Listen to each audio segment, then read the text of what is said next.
Today, our lecture is on the Umayyad Caliphate. The Umayyads ruled from 661 to 737 AD. The state and society of the Umayyads. The first Arab dynasty of the Umayyads ruled for more than 1 century. Its border extended from the east, China, and the west along North Africa to the shores of the Atlantic and up into Spain. Generally speaking, the Umayyad rulers were very autocratic and held absolutist government protected by its military. They produced a society based more on the command of the caliph than the command of God. The Umayyads focused on conquest for the spread of Islam. The stability of the Umayyad Empire depended on the stability of their Syrian warriors. The Umayyads also developed its maritime powers. The Umayyad society was based on Arab aristocracy that constituted a hereditary social caste. Arab Muslims enjoyed a special tax privilege. They were exempted from the more substantial taxes that the non-Muslims paid. Non-Muslims had to pay jizya tax. Some Christians converted to Islam, perhaps by choice or perhaps for economic opportunity. The Umayyads set out to create a new culture by erecting great palaces, mosques, hospitals, and other public buildings, and by appointing non-Muslims at various administrative positions. Here in this slide, we can see the vast Umayyad Empire, China to North Africa, Atlantic to Spain. In the sector of education, the Umayyad administration organized the Al-Qasas narration, under which teachers were employed in the mosques. Mosques gradually became the core centers of educational activities. Literary studies were also pursued in mosques. Poetry was also studied there. It is reported that 40 educational circles, zawayas, were present in the mosque Jamia al-Amr itself. The other educational institution of the Muslims was the elementary school, Kutub.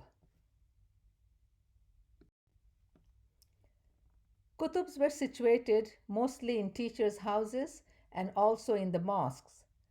The curriculum and textbooks of these elementary schools was mainly based upon Quran.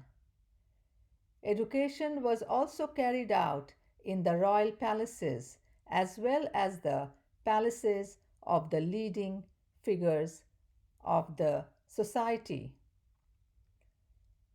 The teacher was called muaddib, tutor or preceptors. The word muaddib was derived from the root adab.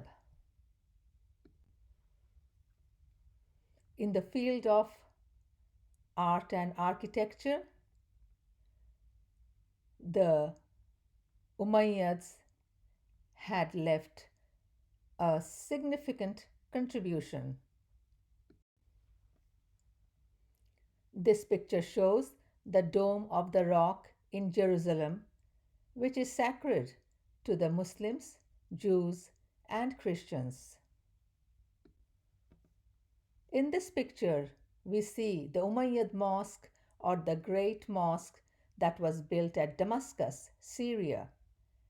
It owes to the Byzantine architecture. The sixth Umayyad Caliph Al Walid commissioned the construction of the mosque on the site of an Assyrian sanctuary. It has the finest decorative mosaics in the world. It is now under the UNESCO's World Heritage List. The Dome of the Rock. The golden roofed Dome of the Rock in Jerusalem was constructed by the Umayyad ruler Abd al Malik and completed in 691. It was built during the reign of the Umayyads to commemorate Prophet Muhammad, peace be upon him, journey. In 620 AD, Prophet Muhammad ascended to heaven with angel Jibrail. It is known as Shab-e-Miraj. He also journeyed with angel Jibrail to pray near the rock with other prophets and receive confirmation that he had chosen Islam religion. For some Jews, it is sacred because it stands on Temple Mount, the site of Solomon's temple. The Jews believe that the Dome of the Rock was twice destroyed in ancient times and it must be built to herald the coming of the Jewish Messiah. The Al-Aqsa Mosque was built on top of Mount Temple, is also known as Haram al-Sharif.